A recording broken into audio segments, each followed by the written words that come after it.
Welcome and thank you for your interest. I want to share my story of what brought me back into the hobby of collecting Pokemon cards, and then how that interest has grown into an approach of investing into the long-term value of Pokemon.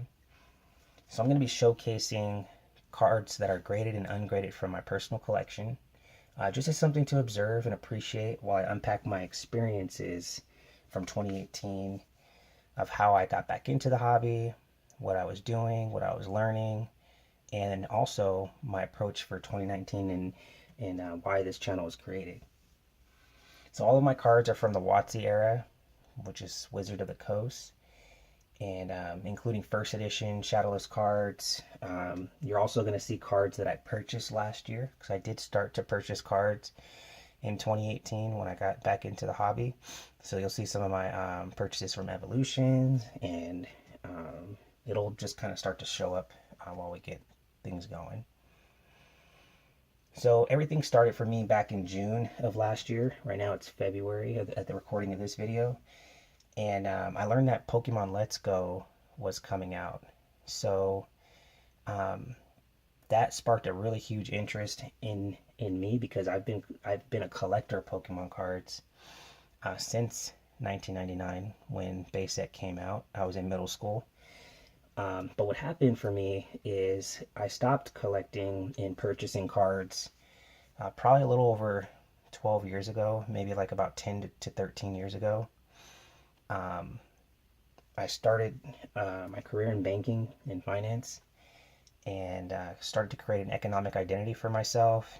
And early on, I did make a lot of purchases back in, so let's say about 2007 and before, so maybe between 2004 and 2007. And from there, I stopped.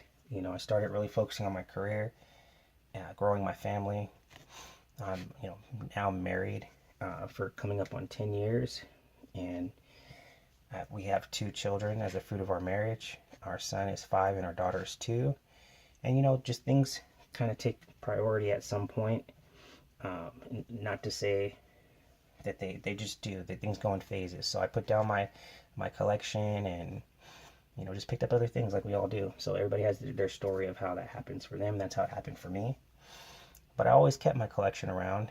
I always knew that they would be something I would give to my kids, or that I would just sell one day, because I always believed in the potential of like these cards being worth more later. That's why I was collecting.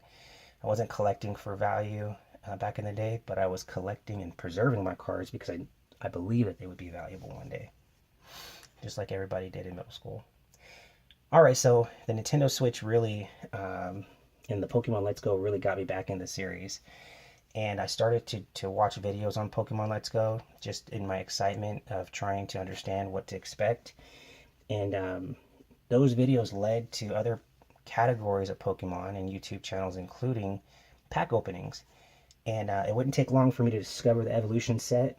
And it was the Evolution set and learning about the release in 2016 and the reaction that people were having. I was going back into old school videos and seeing everybody react to the nostalgia and talk about their feelings about it. And that got me, that got me into the card side of things, because now I wanted to go and buy these Evolutions cards and let my kids open up packs and create memories for them the way that we had them as kids. So that led to discovering and learning about PSA and their process. And once I figured out that there was PSA, and that PSA basically made a market for this stuff, and that people were now not just selling cards, but first they needed to get them graded and then sell them. And based on the grade you get, it's going to determine how valuable your card actually is. And you don't want to just sell your card ungraded, and the terms and all of the vocabulary. I started to learn those things, and I dug out my collection in order to follow along and just see how to grade a card, what is looked for in a card, and just kind of pre-grade my own cards to decide if they're worth getting graded or not.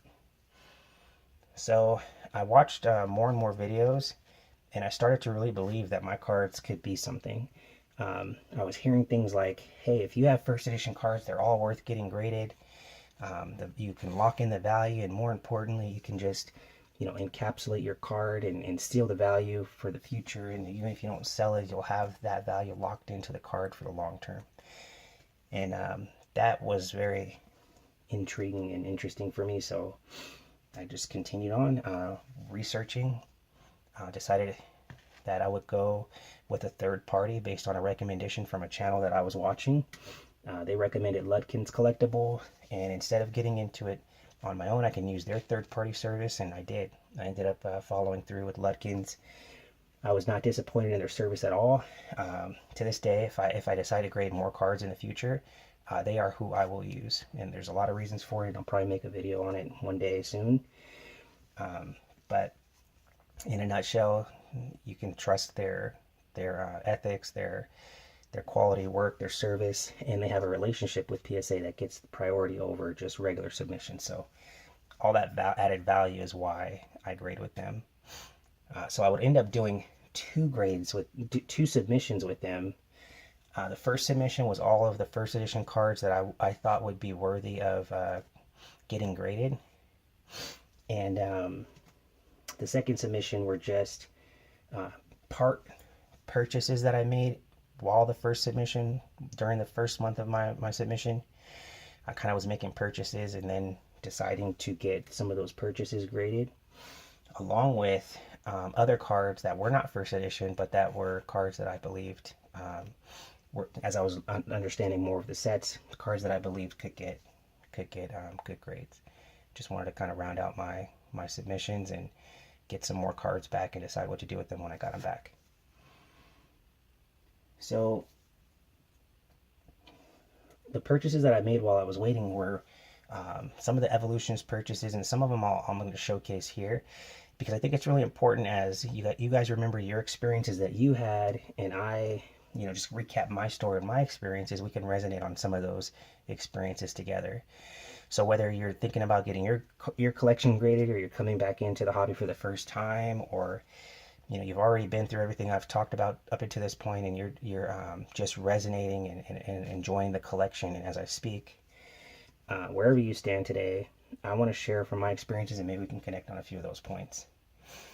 So some of the experiences that I had when collecting cards was, the temptation to just buy cards ungraded and get them graded. You guys are familiar with that. What I'll say to that really quick is that I've learned in some of my purchasing, and just also in some of the research I've done, that the market is really optimized, and that just means that people are aware of grades and what to look for, and they are usually selling cards that they're okay with parting with. And if they're cards that they believe that they could get more value out of by getting them graded, then they're probably going to just get them graded themselves. And you can still find those gems, and it's okay to be out there buying ungraded cards. There's nothing wrong with that, in collections for that matter. Especially with a lot of the reputable companies out there that are on YouTube and on eBay. But all to say, the overwhelming majority of the market today are people that have cards that are already they're already optimized. So the expectation around buying ungraded cards for me when it comes to investing and when it comes to my approach in purchasing cards in 2019 is to assume that the card that I'm getting is a grade of a near mint 7, and with the potential that it could be an 8 or a 9, but I never purchase expecting a 10. And I have a lot of respect for the 10 grade and a lot of love for the 9 grade after having submitted my own collection to PSA.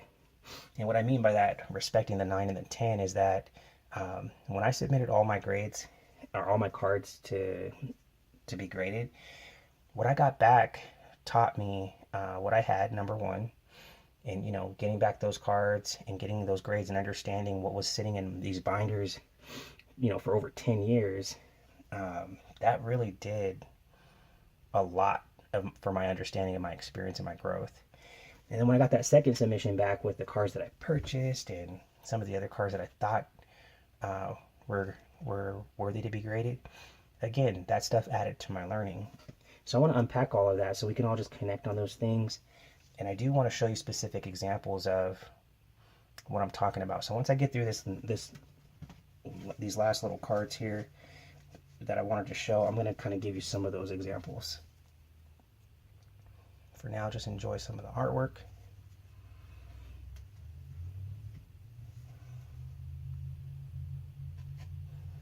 So let me stop for a moment and let me show you a couple things. So when I made my first submission of my first edition cards, I decided that I was getting into the grading process, and so I wanted to start making my first PSA graded purchases.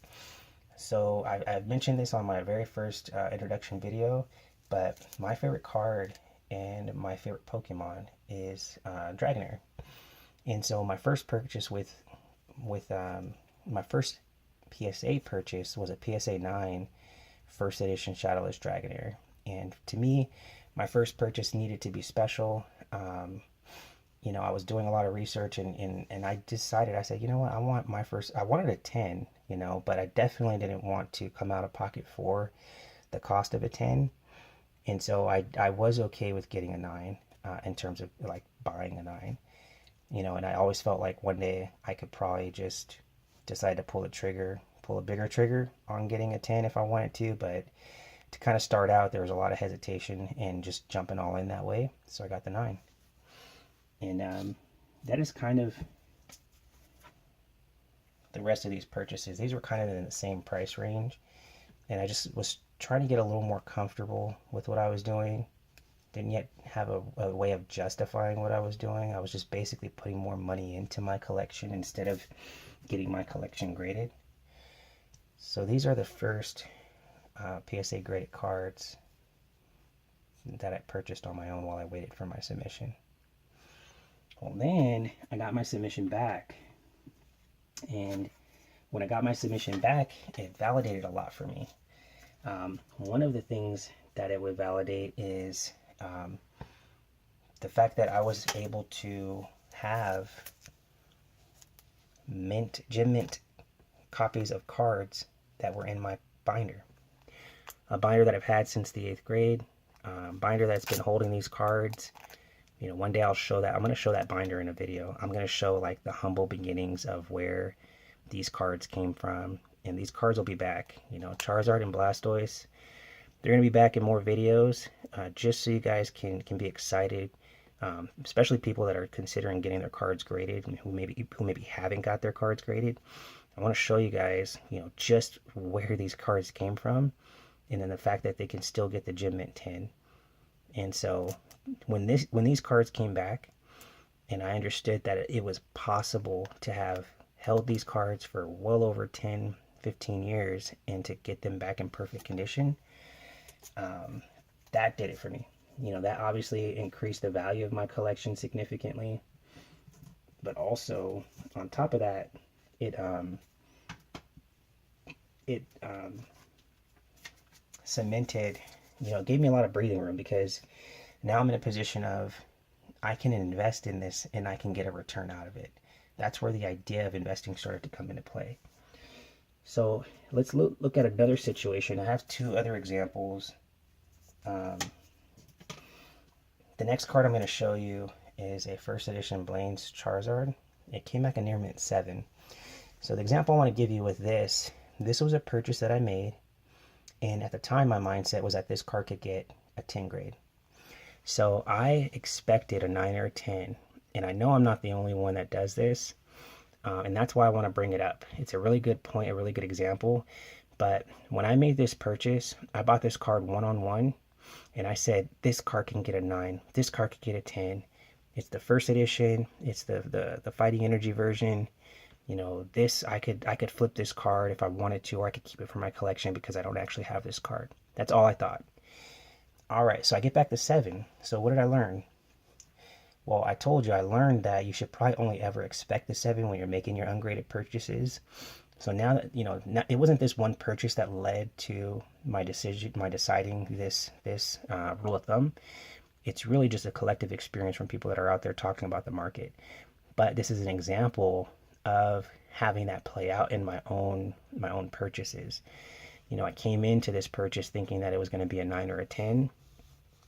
I made my purchase believing that, and the amount I'm willing to spend if I believe a card is a 9 or a 10, you can imagine, what I would have been willing to spend on this card. And to get it back a 7, I'm still glad to have it. I had to make a decision whether to keep it in my binder collection or get it graded. Definitely was excited to get it graded, so I did.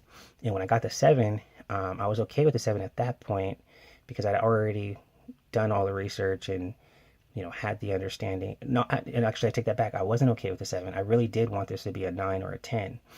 I think since then, about this, this year coming into the new year, I've definitely grown in my experiences, and now I'm okay with it. But at the time, it was a letdown. It was very disappointing. Very disappointed that it got the 7. I had no thoughts that it would. So, just an example that you guys can relate to, because we've all been there.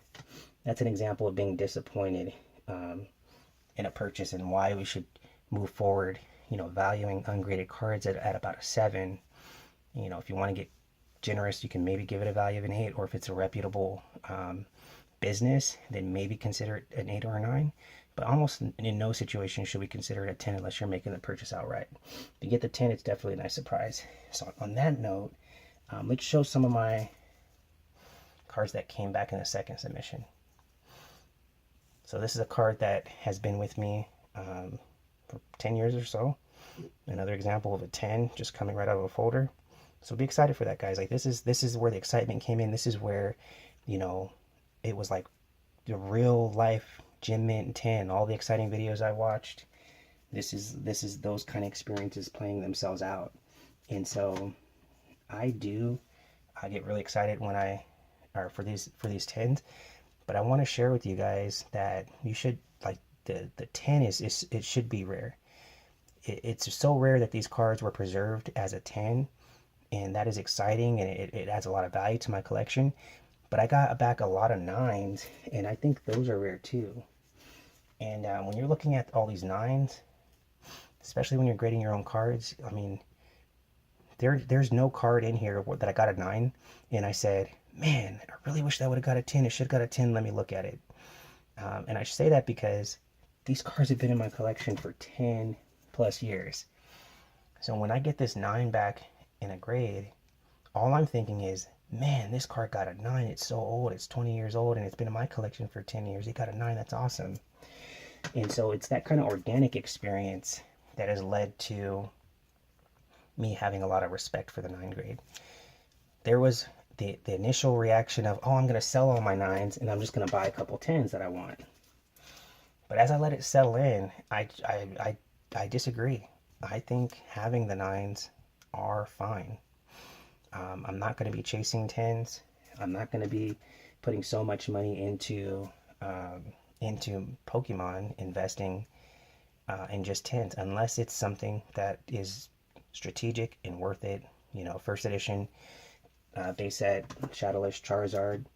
If you're going for 10s, then go for it.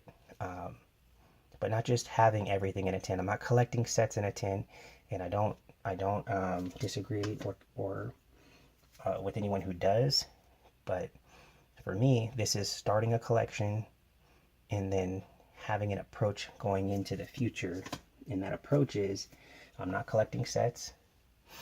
I am only have my collection, and in the future I am interested in making strategic investments.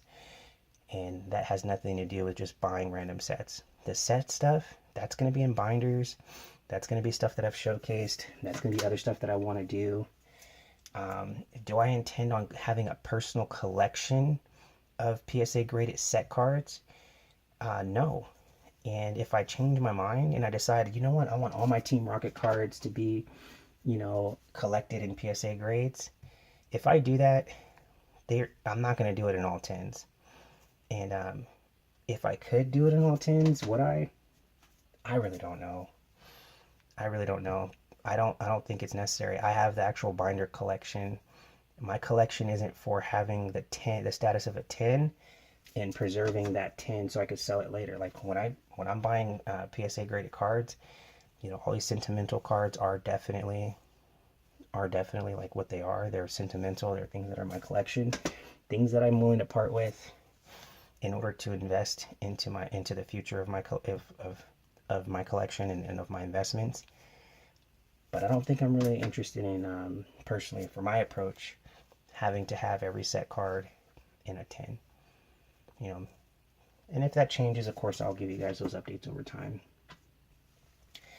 So let's talk about what I am being strategic in. Let's talk about the difference between my collection and the investing side. So when I did my research, I did settle in on one or two investment ideas for the future. And I share this just to give you an idea of what approach I took. So it's going to be very specific because I took a very specific approach. So let me share that with you now. What I have here are a lot of first edition Dark Raichu cards that I'm going to be showing. And all of them, they're secret rare cards from the Team Rocket set. So I'm going to assume, either from my last video or just from your own general knowledge of Pokemon, that you understand that this is the first secret rare card in the WotC era. So before you had Shining cards, you had Dark Raichu. And to me, it was this fact. The fact that this is the first, 83 out of 82 or number beyond the first secret rare card, I believe that this card is very undervalued. And because I believe it, I did in 2018 make a lot of purchases of ungraded cards and graded cards. So I'm going to show that this is me being strategic. This is me making an investment. I'm not trying to flip cards as much as I'm trying to do what SM Pratt describes in his video as just anticipate the market and just try to be ahead of it.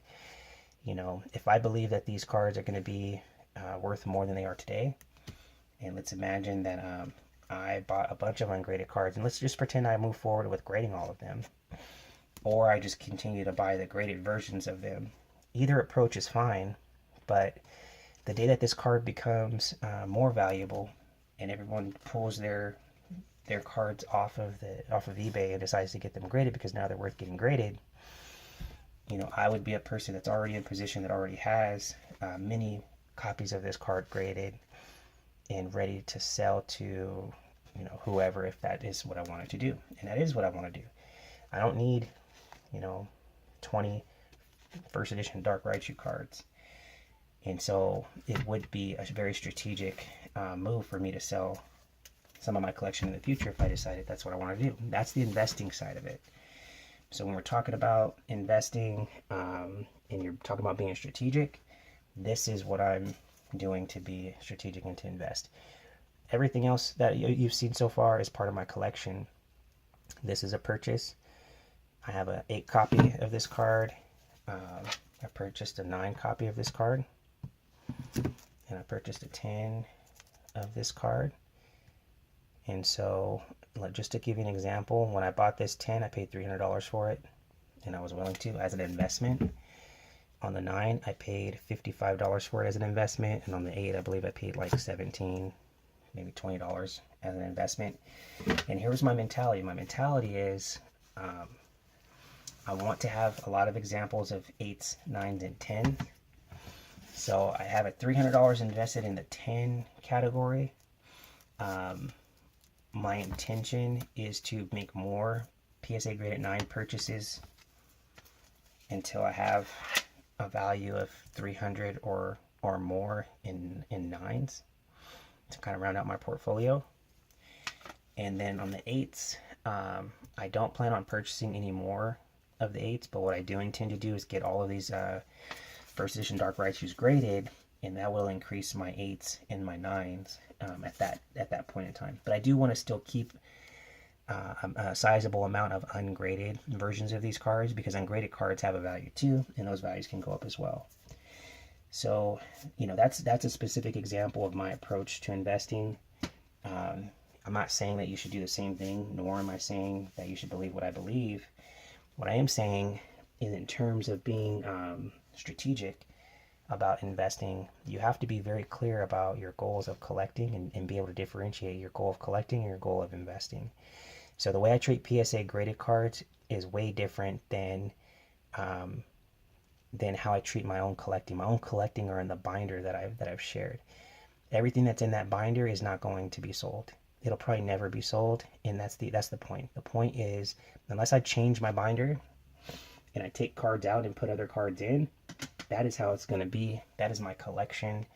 I don't necessarily personally need those cards preserved and encapsulated or a monetary value to be assigned to them, because the whole point of PSA is to agree on a condition. And the only reason you need to agree on a condition is so that you can negotiate a price for that card. So I think that's like really the main point of this video, and the main nugget, the main reality that I wanted to share from my perspective is, when I submitted these cards to PSA, I did do it for sentimental reasons, but I did it for monetary reasons as well. So for example, when I got this card back, I wanted this card to be a 10. It's a 7. Do you know what I'm going to do with this card? I'm going to hold it. I'm not hurting for anything. I don't need to sell it per se. But at some point, I am going to liquidate the cards that didn't come back the way that I wanted them to. And I'm going to use that to make investments into things that I believe in for the future. Or I'll make investments in things that I can invest in. So if I bought another, if I bought a PSA 10 version of something in the Watts area that I never had in my collection, then I basically bought into something at a 10 at the value. So if I wanted a shining card at 10, so for example, I have this first edition shining Charizard that's graded at 3 from my personal collection. Well, let's just use this as an example. Let's say I'm going to keep this and I'm never going to sell it, because it's probably true. The reason I got it graded and I knew it was going to be a bad grade says it all. Okay, but really quick, let's say I want the 10 version. Let's just say I want it for my collection, and I just have to have it. So I liquidate, my 7s, my 8s, the cards that I don't necessarily need that I've already had graded, and I use that. I invest a little bit more, put more into it, and I get my 10 version. What have I done? I did get the 10 version. It's encapsulated. It's always going to be an investment, and that amount can go up over time. And if I decide to sell that one day, I can, or I could just decide to sell the 3. And so it's those kind of strategies that I wanted to share. I know it's kind of all over the place, and that's okay. I really just wanted to get some of these points out there, and to start some discussions.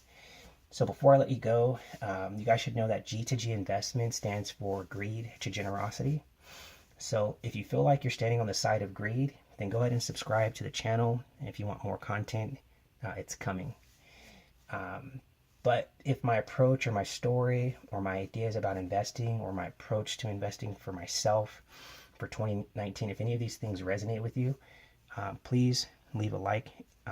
That will be feedback for me. It's not to grow my channel as much as it's to take in the feedback from the people that are out there that are resonating with me. So if you believed you resonated with things that I said and you want to hear more about it, then like. And specifically, if something I said resonated with you and you want to see more and you want to talk about it, then just get in the comments and put something in there. And just start a conversation. I'll be in the comments waiting for you guys just to talk and get some discussion going. But until then, just look out for the next videos. I'll probably be sharing in the comments what the next video will be about, and hopefully get to talk to you about this video. All right, you guys, take care and be safe.